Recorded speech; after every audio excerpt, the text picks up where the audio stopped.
Bon, vous avez été plutôt nombreux à réagir sur la première vidéo de ce projet et je vous en remercie. Alors on va éplucher ça un peu tous ensemble parce qu'il y a pas mal de choses qui peuvent être intéressantes à regarder. Mais je vais commencer par le commentaire qui me semble le plus pertinent et c'est celui de Denis Tovel qui me dit « Bonjour Sylvain, je fais toutes les réparations moi-même, j'ai un Scénic avec la même mécanique, tic tic tic tic tic. Alors pour la fuite de liquide de refroidissement qu'on avait vu donc au niveau gauche du filtre à huile, il me dit « Là où c'est situé, c'est sûrement le joint torique sur le tube en métal qui rentre dans la pompe à eau. C'est un grand classique sur ces moteurs, mais la mauvaise nouvelle, c'est que ça arrive souvent quand le moteur surchauffe. » Voilà, donc on a peut-être bien une surchauffe moteur, donc joint de culasse, peut-être. Mais il y a aussi une bonne nouvelle, c'est que ces moteurs résistent bien aux surchauffes. Donc, s'il me dit ça, c'est peut-être qu'on n'aura pas besoin de faire rectifier la culasse. Mais ça, on vérifiera. Et s'il faut le faire, eh ben on le fera. On ne va pas remonter une culasse qui est vrillée. Donc le joint, il est relativement cher chez Renault, mais il me donne du coup les dimensions du joint torique et tout ça. Il me dit à peu près comment le démonter, comment le déposer pour y accéder. Et il me dit aussi que la rampe d'injection avec juste l'arrivée de carburant, donc la durite qui me semblait avoir été rajoutée, il me confirme que c'est pas d'origine, hein, et qu'il me manque aussi la durite de retour et que ça l'interpelle aussi le fait qu'il y a eu cette pression là quand j'ai débranché au niveau de la pompe de réservoir. Il y avait eu pas mal de pression sur la durite de retour, donc ça lui paraissait bizarre aussi. Donc il faudra aussi qu'on regarde à ce niveau-là. Et il me propose une rampe d'ailleurs, donc ça c'est très sympa de sa part. Apparemment il n'est pas loin de la maison, donc on verra aussi bien, on le verra apparaître en vidéo. Mais il y a aussi d'autres commentaires qui peuvent être intéressants à aller fouiller à ce niveau-là, dans le sens où ça nous évite d'abord de tout démonter. C'est, alors qui me disait ça? Alors j'ai retrouvé, c'est Thierry Parizeau 3298 qui me dit avant tu devrais regarder le jeu ou soupape avant de déculasser. Donc oui, ça peut être intéressant à faire, mais après voilà, vu que c'est des poussoirs hydrauliques, je sais pas si il doit y avoir un jeu ou soupape, j'en sais rien, je connais pas honnêtement, on va pas dire de conneries. Donc on garde cette piste dans un coin de la tête. Et on avait aussi une autre proposition, Monsieur Electropolo qui me dit « Salut, je suis tombé sur ta vidéo par hasard, ton problème de compression est curieux car ce moteur est ultra fiable. Mais il se peut que le fait de rouler à l'E85 sans modification de l'injection y soit pour quelque chose. Il peut y avoir un résidu acide dans le haut moteur. » Alors c'est pas vraiment ça qui m'intéresse, mais c'est la deuxième partie. Mais dans un premier temps, je regarderai le calage de la distribution. Ce moteur a la particularité d'avoir des pignons fous non clavetés au niveau du vilebrequin et des arbres à cam, donc ça je l'avais lu. Donc les pignons peuvent se décaler de quelques degrés et laisser une soupape ouverte à vérifier. Alors ça, j'ai mis un petit doute, mais on va pouvoir regarder quand même, dans le sens où pour moi, ça le ferait peut-être sur les 4 cylindres, parce qu'il y aura un décalage sur toutes les soupapes, je pense, parce que l'arbre à cam en lui-même est toujours fait de la même manière. Mais on va regarder ça aussi, dans le sens où en plus, je me suis procuré un petit outil qui va nous être fort utile pour la suite des événements. C'est simplement un petit coffret de pige pour ce moteur. Donc, enfin, pour ce moteur, il fait aussi, je crois, pour le 1,6 litre et le 2 litres, et même le 1,8 litre, évidemment. Donc voilà, ça se présente comme ça. C'est un petit coffret de pige, hein. Donc là, ça va être pour pouvoir caler les arbres à cam. Et là, la pige pour caler le vilebrequin. Celle-ci, je ne sais pas trop à quoi elle sert. J'ai commandé aussi la plaque qui, par la suite, si on voit qu'il faut déculasser, qui va nous permettre de caler en fait les poulies d'arbre à cam. Donc ça fait une platine, voilà, pour venir caler les roues dentées. Donc là, ce qu'on va faire dans un premier temps, c'est qu'on va vérifier le calage de la distrib. Donc pour ça, on va lever la voiture, on va enlever la roue avant droite pour accéder au vilebrequin. On va faire tourner le moteur jusqu'à le piger avec la pige du vilebrequin. Et on va venir voir si ça tombe en face au niveau des arbres à cam. Hop. Alors ouais, j'ai eu aussi d'autres commentaires, dont un qui me disait que c'était un problème d'allumage. Alors je pense que la personne n'a pas dû trop regarder la vidéo dans son entièreté, parce qu'un problème d'allumage en soi, oui, ça pourrait être possible. Quand on a des ratés comme ça peut venir de l'allumage. Mais bon, nous on a vérifié les compressions et on s'est aperçu qu'il y avait un problème sur le cylindre numéro 3. Donc voilà, en ayant vérifié aussi les bobines, on a vu qu'elles allumaient toutes. Après bon, il peut y avoir un problème de calage, hein, du sens d'allumage, enfin voilà. Mais pour l'instant, je veux pas aller chercher de ce côté-là. On a vu qu'il y avait d'autres choses à regarder. Même si, bon, on verra par la suite, hein, ça peut être intéressant de regarder quand même. Donc là, ma chandelle, je vais la mettre ici.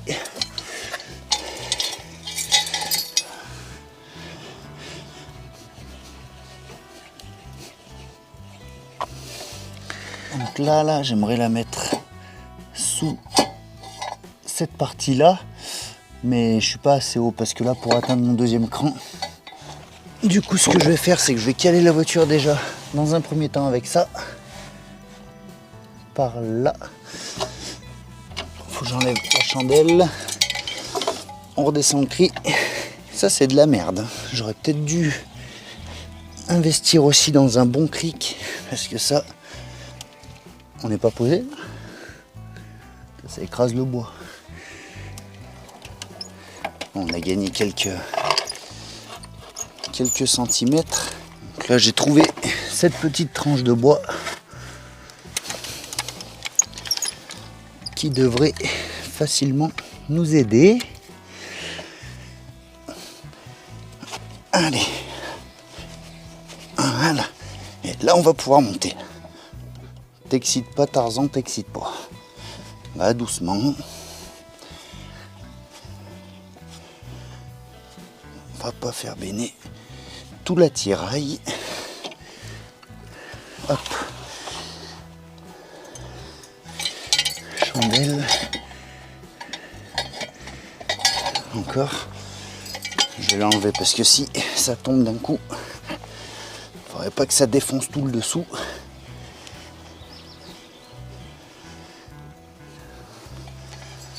Alors, ouais, j'essaye de lever le plus haut possible pour pas trop avoir à galérer pour intervenir sous la voiture si besoin. Là, on est pas mal. Ok. On peut descendre. Ok. C'est bon pour le côté droit. Je fais la même chose de l'autre côté. On se retrouve pour démonter la roue et le pare-boue. Hop. Allez. Waouh. Bon, c'est bien noir, hein. Bon, ça c'est les résidus de freinage. Par contre, je vais vous montrer un petit quelque chose. Je sais que mes pneus sont de 2010. Donc ça, tout le monde ne sait pas comment on regarde la date des pneus.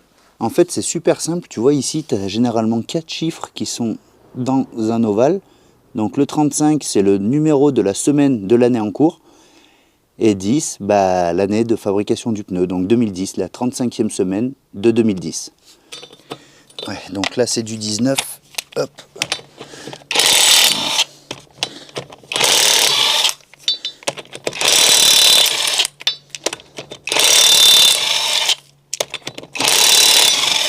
Ok. Du coup, comme d'hab, tous les outils que j'utilise, vous les retrouverez en lien dans la description. C'est des liens affiliés. Ça veut dire que je touche une petite commission lorsque vous passez par ces liens pour effectuer vos achats. Alors les plaquettes ont l'air neuves, elles sont neuves. Regarde, la matière sont juste toutes neuves. Par contre là c'est super gras, hein. Donc effectivement le cardan, le soufflet qui est là, il est mort. Alors pour démonter le pare-boue, il n'y a rien de bien compliqué. J'ai 2 vis ici, je vous les montre en gros plan. Donc les 2 vis là, j'en ai une en face au niveau du pare-choc ici. Et après ça va être des gros clips comme celui-là. Donc celui-là il est bien dégueulasse.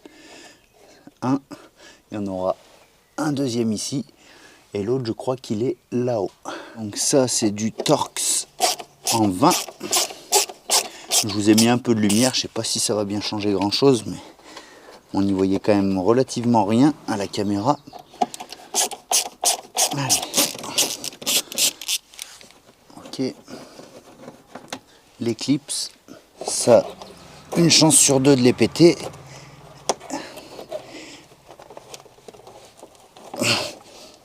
J'ai pas la pince spéciale. Ah, puis ça va, ils sont pas trop raides. Ils sont quand même encore bien souples. Tu me diras, avec tout le gras qu'il y a, s'ils avaient cuit, il y aurait un problème. Non, est-ce que j'ai pas un petit pied de biche plutôt, qui prendrait les 2 côtés, parce que là je vais l'éclater. Ou alors 2 tournevis. Pas évident. J'ai peur de le flinguer. Donc ça, putain, si J'y ai pas pensé, j'aurais pu le commander, ça vaut 2 balles ces outils là. J'aurais pu le commander en même temps que mon coffret. Allez, viens là. Là. Deuxième. Voilà. Hop, hop, hop. Une, deux. Un. Ah merde, il en reste un. Et ouais, parce que c'est en 2 parties, donc forcément, il y en a 2 de chaque côté. Ouais, quand t'as pas les outils, c'est la daube. Hein. Franchement, là, je m'en veux de pas y avoir pensé. Le moindre petit truc, ça peut être vite une douille.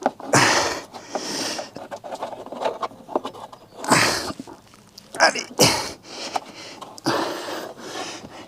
Là. Il faut que j'enlève aussi lui, là. Hop. Hop. Ça, c'est flexible de frein. Non? C'est quoi, ça?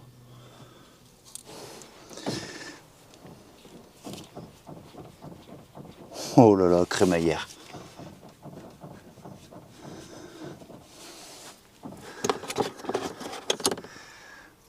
Il est pété. Allez, un côté. Là, normalement, on est bon aussi. Pas une vis en dessous, des fois. Là. Ah bah si. Une vis et un clips. Hop. Viens voir papa. Viens voir papa. T'as dit.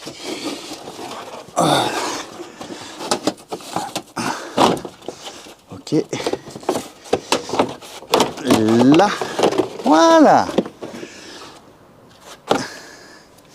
Du coup là, on a accès à la poulie damper qui est sur l'axe du Villebrequin. Donc la poulie damper, celle qui vient entraîner tous les accessoires, donc l'alternateur, la clim quand il y en a une, enfin voilà, la pompe à eau parfois. Là je ne sais pas si elle est sur la courroie accessoire ou sur la distrib, je crois qu'elle est sur la distrib. Je préfère quand c'est sur la courroie accessoire, dans le sens où ça étire moins sur la gueule, il y a moins de tension sur une courroie d'accessoire que sur une distrib. Mais bon, après si on fait les choses en temps et en heure, il n'y a pas de problème normalement.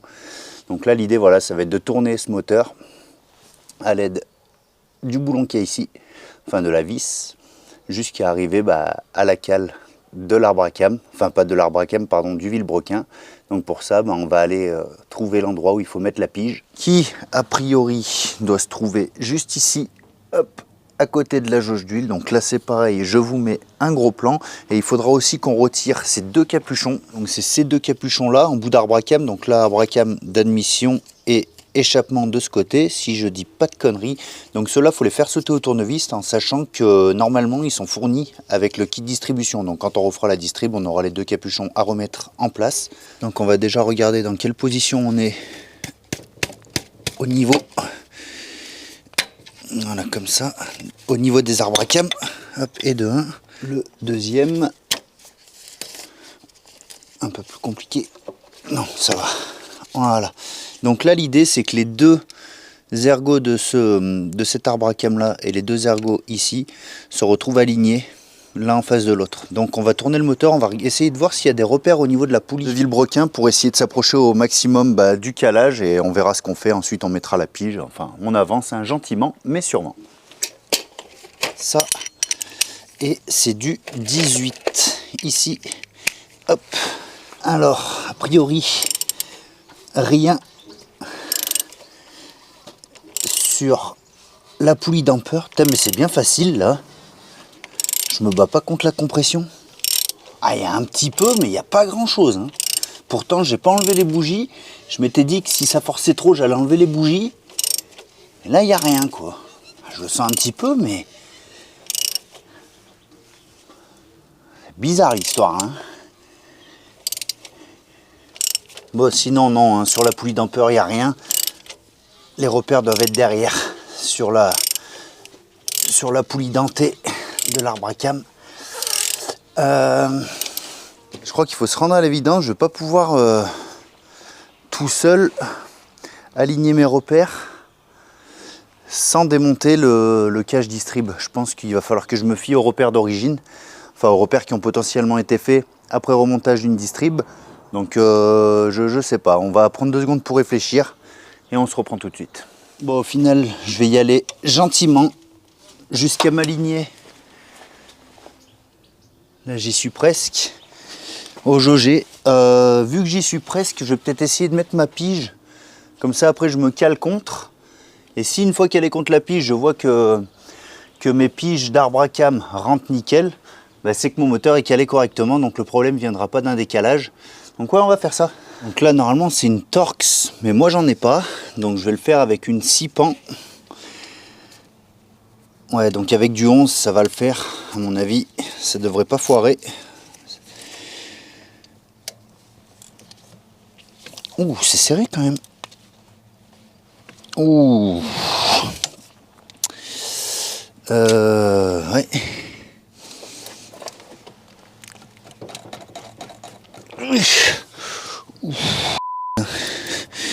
Ah, je suis en train de la foirer. Bon, bah, ça va pas le faire.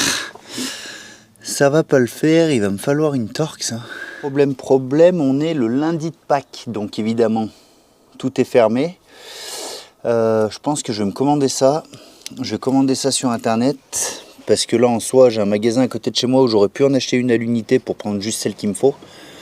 Mais là, c'est fermé. Donc, je pense que de toute façon, là, je vais pouvoir avancer sur d'autres choses.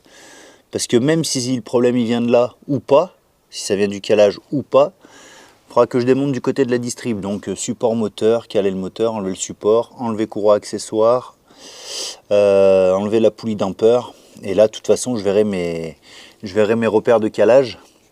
Donc ça pourra me donner une indication. Donc je pense que malgré tout, on va pouvoir avancer de ce côté-là.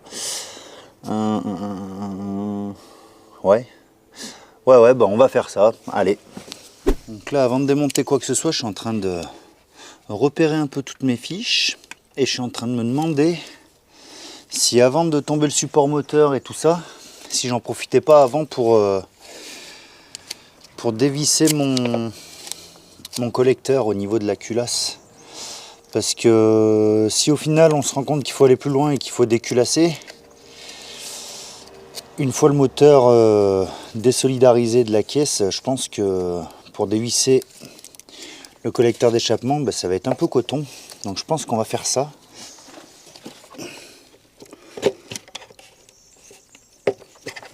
On va essayer de ne pas repéter des trucs. Hein. Il y en a marre d'acheter des pièces que l'on casse. Parce que là, pour l'instant, on a dépensé des ronds, mais on n'a pas vraiment avancé. Hein. Hop, papillon droite. Alors là, je note des choses qui vont me permettre à moi de m'y retrouver. Il n'y a rien de conventionnel dans les appellations que je donne à mes fiches. Mais le tout, voilà, c'est encore une fois de s'y retrouver au remontage, peu importe ce qu'on note dessus. Donc ça, en théorie, c'est juste des clips comme ça. Oui. Donc là, est-ce que je le note? Non. Écoutez bien, je dis est-ce que je le note? Non. Je vais le chercher. Ah bah là, on va enlever la durite. Ça va être sous pression, ça, un petit peu. Je vais m'en foutre de partout. Mais vous remarquerez que j'ai mis des gants. Oh la loose. Mais vous remarquerez que j'ai mis des gants.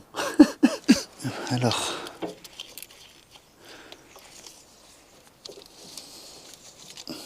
Ok. Ce qui fait que maintenant, hop, je peux retirer ça. En théorie, oui. Là, comme ça au moins ici, on est à peu près tranquille. Ça va où ça? Ouais, parce qu'en gros l'idée ce serait de prendre ça.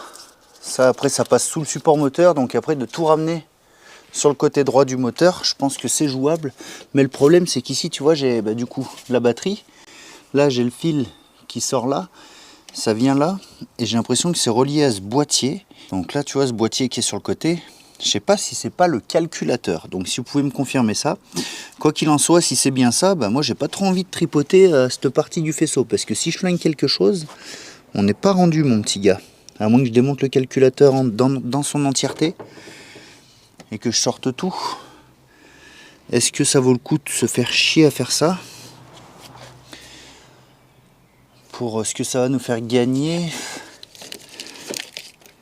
pas sûr. Hein. Ce qu'il y a, c'est que je vais démonter le support et on voit ce que ça donne.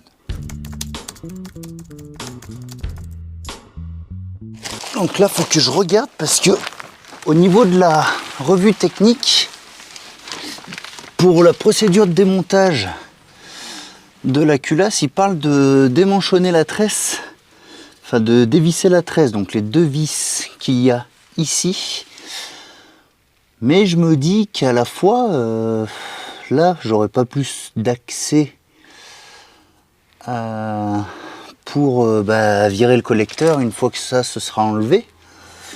Écoutez, ils disent de le faire, donc je pense qu'on va le dévisser. Je vais utiliser cette petite clé à œil. Donc là, j'ai mis du dégrippant, hein, histoire de laisser agir 5 minutes. Même si franchement, c'est plutôt propre. Hein. Même le dessous de la caisse, j'essaierai de vous montrer ça tout à l'heure. C'est franchement plutôt impeccable. Je suis assez étonné de ce côté-là. Donc c'est plutôt une bonne nouvelle. Hein. On va dire que niveau châssis, elle est saine. Le moteur, bon, on a vu que c'était une autre histoire. Mais bref, pourquoi je vous parle de cette clé? Parce que de base, ça aurait été intéressant pour moi là dans cette situation d'avoir ce genre de clé à cliquer. Mais j'en ai qu'une, et c'est une de 13. Pourquoi j'en ai qu'une? Parce que c'est le genre d'outil que je préfère mettre les moyens, dans le sens où voilà, on a des outils de qualité, et on n'a pas besoin d'un jeu qui va de 8 à 19 sur ce type de clé-là, en principe. Donc voilà, moi je les achète quand j'en ai besoin, et je les achète à l'unité. Au moins, en mettant le prix, on a des clés qui sont quand même bien plus robustes, et surtout au niveau du cliquet, on va avoir beaucoup moins de battements avant de passer un cran. Donc ça peut permettre vraiment de sortir de pas mal de situations, parce que aussi bien on va acheter un coffret qui va nous coûter peut-être 50 balles, où on aura toutes les tailles, mais où là, pour cette clé, je fais un cran, il en faudra deux sur les autres moins chers. Donc voilà, ça peut être des fois contraignant.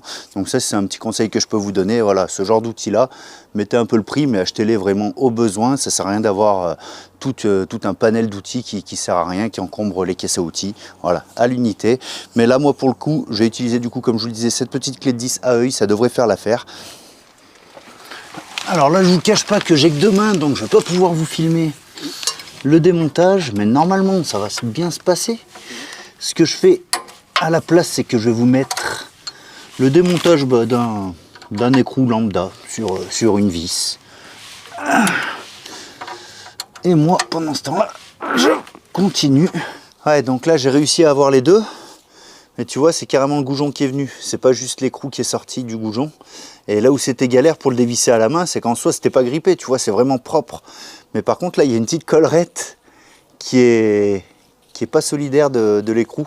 Une petite rondelle qui est recourbée sur le collet de l'écrou.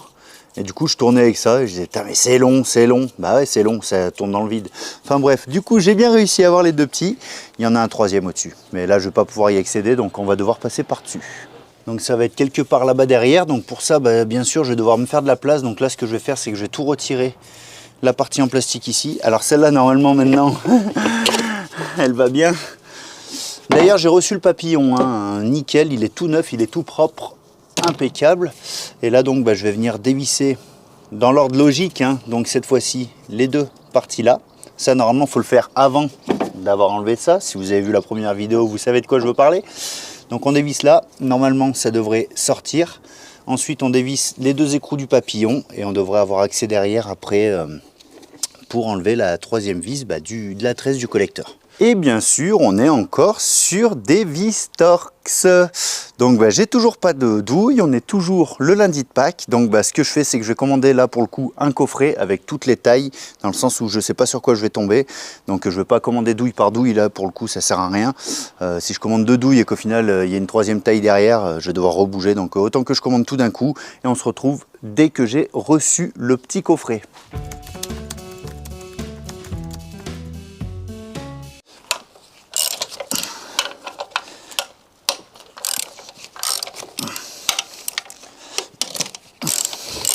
Je démonte pour accéder à la distrib. De toute façon, quoi qu'il en soit, il faudra la faire cette distrib. Qu'elle soit calée ou pas. Donc autant y aller.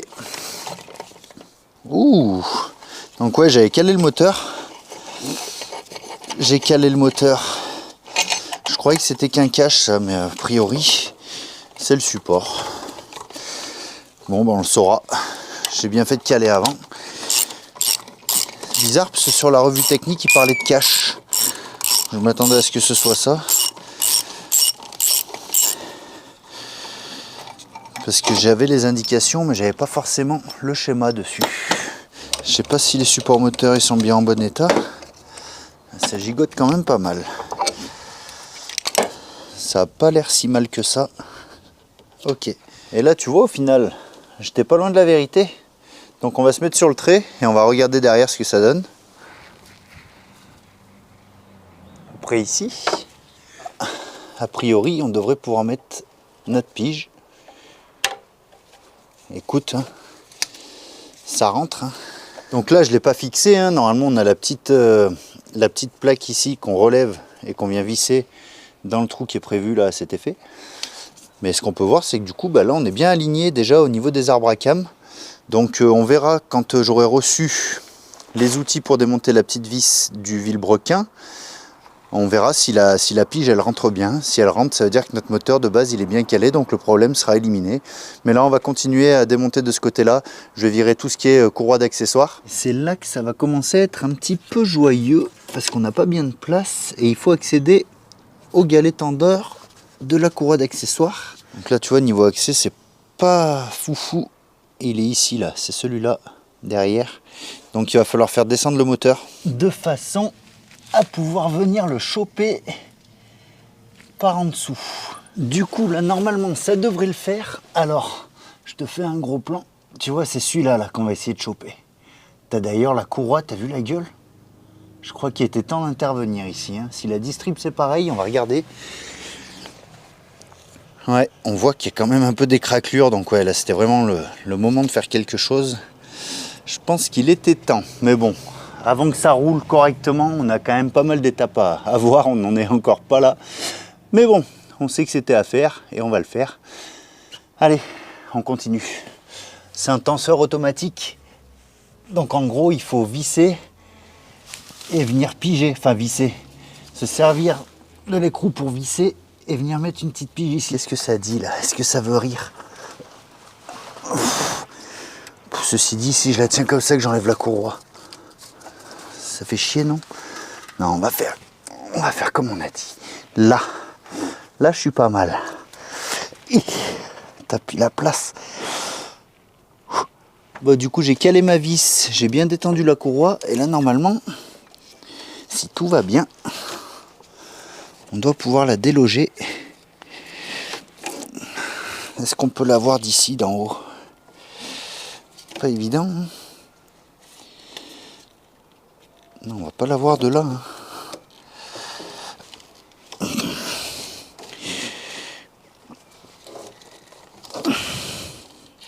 Là, si. Donc là, elle est défaite ici. Je pense qu'on va la sortir par le bas. L'alternateur. Hop. Ok. Viens ici. Allez. Qu'est-ce que tu me fais là? Là, donc ouais, là, sans surprise, la courroie est bel et bien morte. Je ne sais pas si vous allez bien vous en rendre compte en vidéo, mais elle est toute craquelée. Ouais.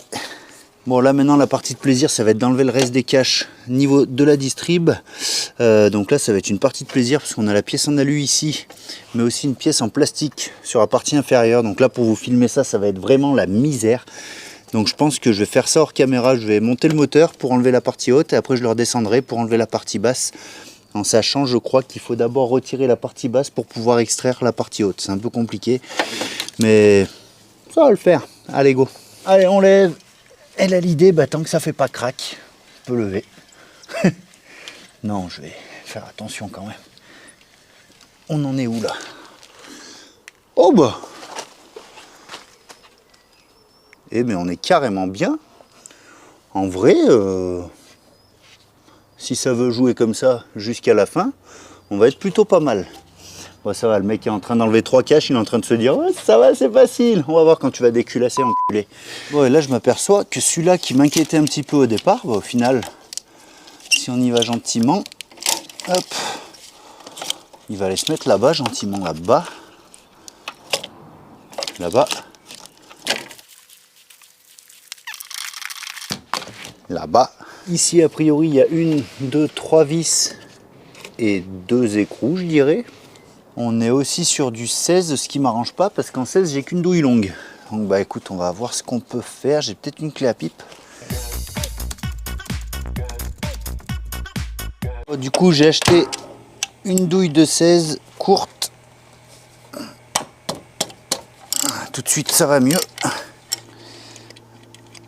Ils auraient dû la faire plus longue, la vis, encore. Hop.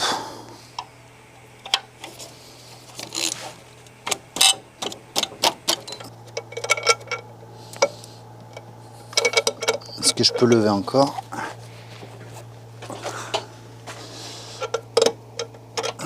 Oui. Il y en a une là.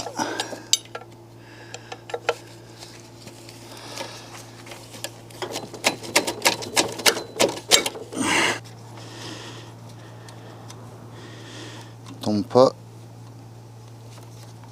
Yes.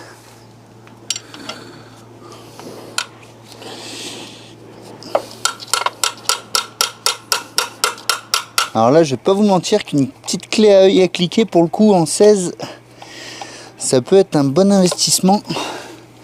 Donc là, pour démonter, je pense que je vais m'en sortir, mais pour le remontage, pour serrer correctement, je vais sûrement la prévoir. Je vais me le noter. Ce sera quand même plus simple parce que là, c'est quand même pas très accessible. Hop, plus qu'une. J'ai gardé la plus simple pour la fin. Voilà. Et là, normalement, la partie haute, elle sera complètement désolidarisée. Et si je me trompe pas, on peut pas l'enlever. Ouais, elle est tenue, comme je le disais, par la partie du bas. Donc on va devoir démonter la partie du bas maintenant. Alors pour démonter la partie du bas, il va falloir enlever la poulie dampeur. Donc ça tombe bien, j'ai reçu mes petits coffrets de douille Torx. Alors il y a une petite subtilité sur ces coffrets.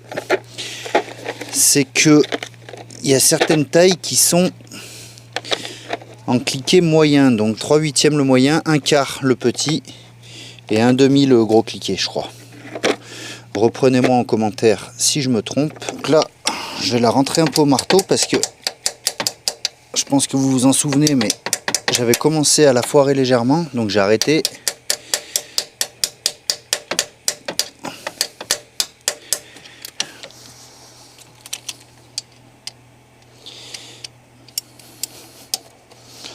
Là.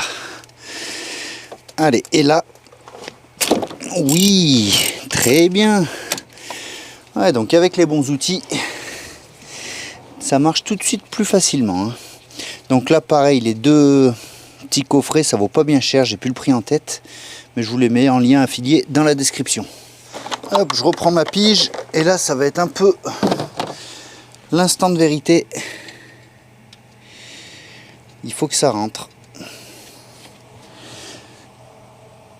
Ça rentre pas. Est-ce que ça rentre pas ou est-ce que c'est mon filetage qui est un peu... Pas l'impression que ça bute. Plutôt l'impression que ça... Ah oui, voilà. C'est le filetage qui était un peu dégueulasse, je pense. Tu vois, là, j'ai encore un petit écart ici. Hein. Donc je préfère me renseigner avant de tout bouger. Bon, finalement, j'ai pas de réelle indication. Donc là, j'ai enlevé ma petite cale. Et on va venir voir au niveau du vilebrequin. Là, je vais tourner très légèrement en arrière. Normalement, on ne fait pas tourner un moteur en arrière. Donc là, il n'y a même pas un 1/8 de tour. Et on resserre. Et là, je sais pas si on l'a entendu, mais je suis bien embuté. Donc je bute bien sur ma pige. Donc là, on est bon. Donc là, on va remettre la petite cale, si on peut. Bon, écoute, ça rentre. Hein. Il n'y a pas trop d'écart. Et là, on va pouvoir venir visser la vis. Alors, c'est une vis que j'avais à l'atelier. Hein.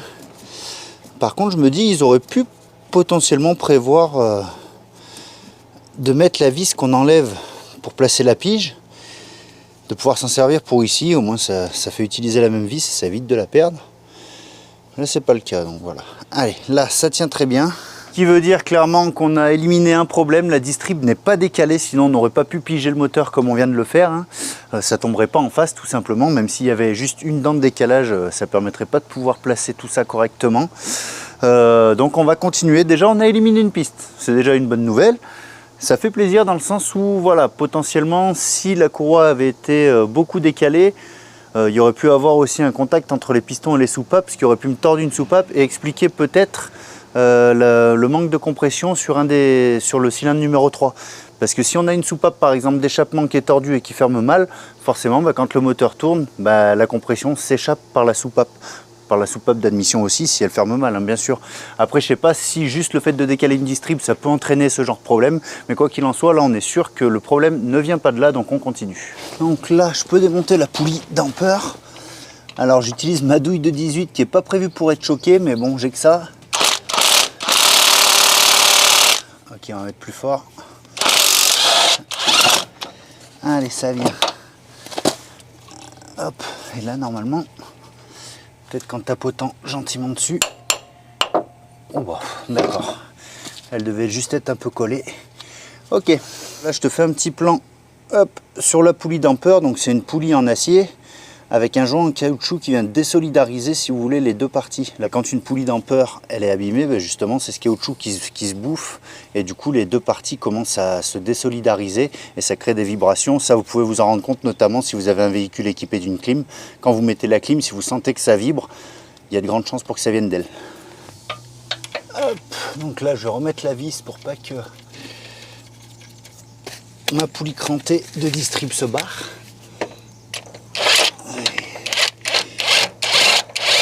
Voilà, juste contre. Allez, maintenant on va pouvoir défaire la plaque du bas au niveau de la distrib.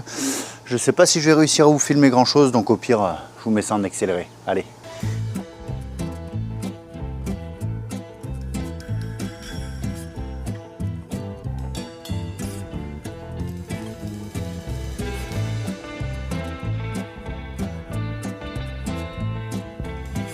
Ah, puis moi avec mes grosses paluches aussi là.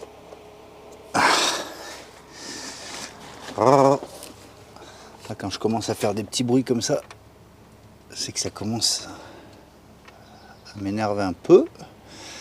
Mais il faut pas s'énerver. On risque... Ah, putain, mais c'est un écrou. Ah non, c'est une vis. Ok, c'est une vis, mais ça y est, elle est complètement dévissée. Ils auraient pu la mettre en applique hein, plutôt que de faire un renfoncement. Je vous montrerai la pièce, vous allez voir comme c'est mal foutu. Il doit me rester une vis quelque part, je pense. Ah, bah non, c'était juste collé. Alors, est-ce que j'arrive à enlever celle-là? Juste avec elle qui se... Oui. Ok, déjà celle-là, elle est venue. Et la petite en plastique, là, je pense qu'on va l'avoir par-dessous. Oh putain, faut que j'enlève le... Faut que j'enlève le tendeur de courroie d'accessoires. Donc là, on renlève la petite vis qu'on avait mis.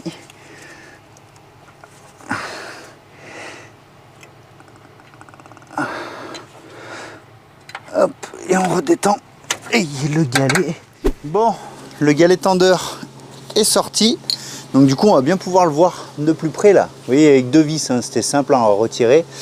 Et en gros là, c'est ici que je mettais ma vis pour piger, pour le tenir en tension. Parce qu'en fait, vous voyez cette partie-là, elle est mobile.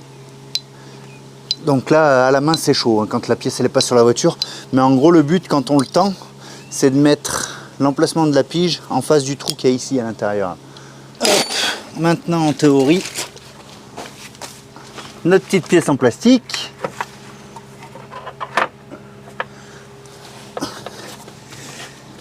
Elle devrait sortir là. Ouh. D'ailleurs, j'ai remarqué un truc, quand ça coince et qu'on tire pas, bah ça casse pas. Hop, du coup, ça va me faire chier maintenant. Hop, ça on va y remettre là pour l'instant.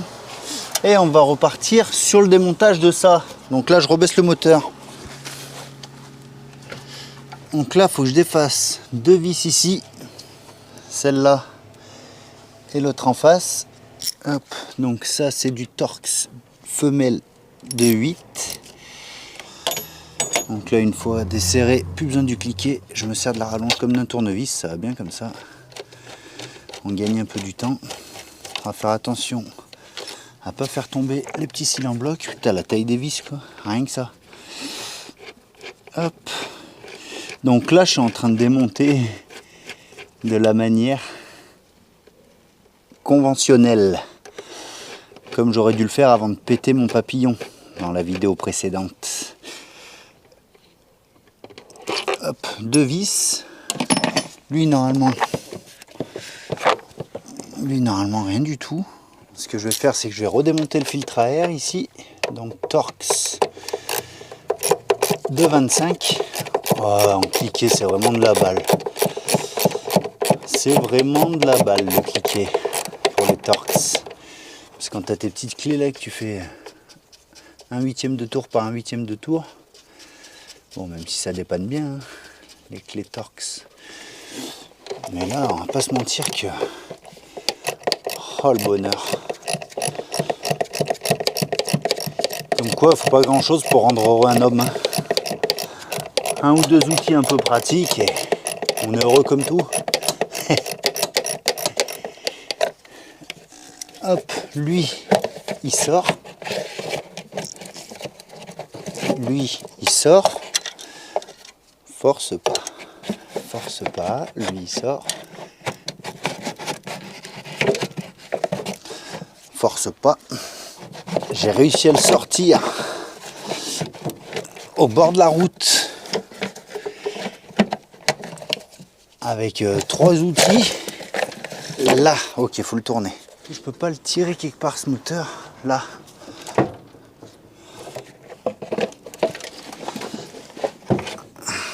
Ok, là j'ai une cosse.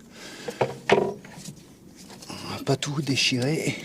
Elle est juste ici et elle est reliée à la boîte à air. Donc je vais la défaire avant de tout arracher. Ok. Ok. Ça. Ah, c'est la cause de la sonde lambda. Donc il faut que je défasse ça. En fait, c'est pas relié à la boîte à air. Il y avait juste un clip sur la boîte à air qui la maintient en place. C'était la cause de la sonde lambda.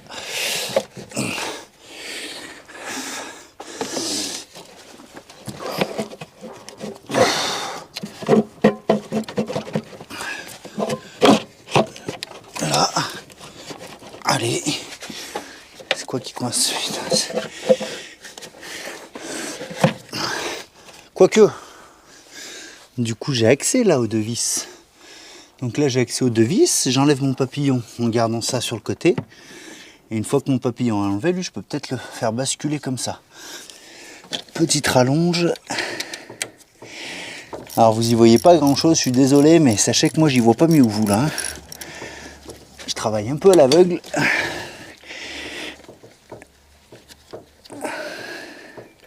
C'est pas des accès vraiment pratiques. Ça, c'était le morceau du papillon. Hop, là, le papillon, il vient avec ça. Ok. Et ça, on va peut-être venir maintenant. Kuchi.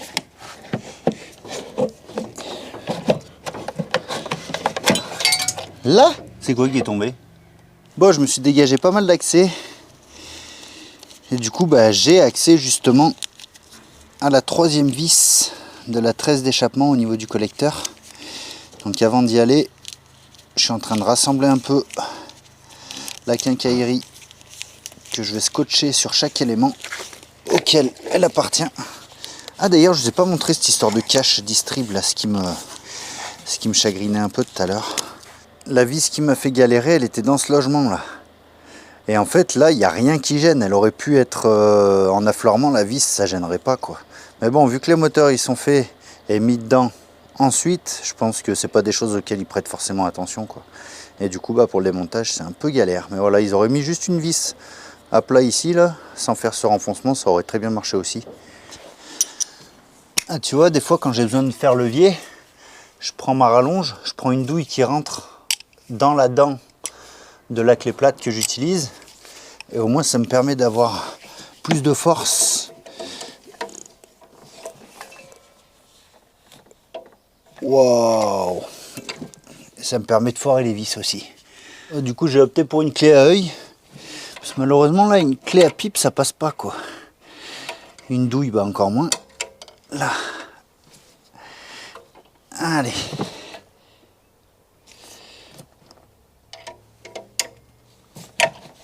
Ah bah tout de suite ça va mieux. Très bien. Et là je peux continuer. Voilà, avec le côté plat.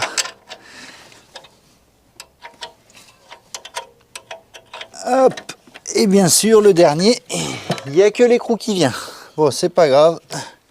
Bon, on avance un petit peu dans cette vidéo, elle est déjà un petit peu longue, donc c'est vrai que j'ai tendance à laisser beaucoup de choses dans la vidéo, des choses qui parfois peuvent vous sembler inutiles, mais je veux vraiment laisser le maximum d'informations, déjà pour moi, pour le remontage. S'il y a un moment où je doute sur quelque chose, bah, je sais que je peux regarder mes vidéos et je retomberai forcément sur l'élément que je recherche. Et pour vous, bah, ça vous permet de voir que bah, tout n'est pas si simple, hein. Il y a toujours des petites choses à vérifier, des choses à savoir, des choses à apprendre, énormément de choses à apprendre, et c'est ça qui est super intéressant. Bref, on aura fait quand même pas mal de place au niveau du pourtour du bloc. Donc la prochaine étape, dans la prochaine vidéo, on va se concentrer sur la vérification du jeu aux soupapes. Ça va me permettre aussi de prendre un peu de minutes pour voir un peu comment fonctionne l'outil qui va me permettre de piger les deux poulies pour les démonter. Parce que si on vient à déculasser, il faudra démonter les poulies, donc ça va me permettre de comprendre un peu l'utilisation de cet accessoire-là. Mais quoi qu'il en soit, pour vérifier le jeu aux soupapes, je pense pas qu'il y ait besoin d'enlever la distrib. J'espère du moins. J'espère que tout ce qui est joint spi et tout ça, c'est pas sur la partie supérieure du couvre culbuteur. On verra, ce sera la surprise au moment du démontage. Je vais regarder ça aussi sur la revue technique, bien évidemment. D'ailleurs, ils ne me parlent pas du jeu de soupapes sur la revue technique. Ils disent bien que c'est des poussoirs hydrauliques. Ils montrent bien les soupapes et tout ça. Ils ne montrent pas comment régler le jeu. Donc je ne sais pas, si vous avez des informations là-dessus, je suis preneur. Quoi qu'il en soit, de toute façon, on arrivera bien à se débrouiller. J'arriverai à trouver ça sur Internet s'il faut. Donc voilà, il faudra démonter, si on vient déculasser, tout ce qui est collecteur à l'arrière, la rampe d'injection, tous les durites, donc vider tous les fluides aussi, fluides de refroidissement, fluides au niveau de l'huile moteur. Voilà, c'est à peu près tout ce qu'il y a à dire pour l'instant. On fera un point sur les dépenses jusqu'à aujourd'hui, en début de la prochaine vidéo. Donc elle arrivera assez rapidement. Je pense que là j'ai fait le plus compliqué entre guillemets, le moins accessible, même si niveau distrib j'ai encore quelques bricoles à mon avis qui vont me poser quelques soucis. Mais en tout cas voilà, le pigeage du moteur c'est fait. Là j'ai accès tout autour, je vais pouvoir me dépatouiller plutôt facilement je pense. Bref, voilà tout ce qu'il y a à dire pour cette vidéo. Merci de m'avoir regardé jusqu'au bout. Je vous donne rendez-vous très vite pour la suite. Abonnez-vous pour ne pas rater la notification quand la prochaine vidéo sortira. C'est pas forcément des publications qui sont régulières. Donc voilà, mettez la cloche, au moins ça vous avertira quand la vidéo sortira. Ça vous évitera de venir fouiller sur mon profil. Sur ce, moi je vous dis bonne soirée à tous. C'était Frux. Ciao.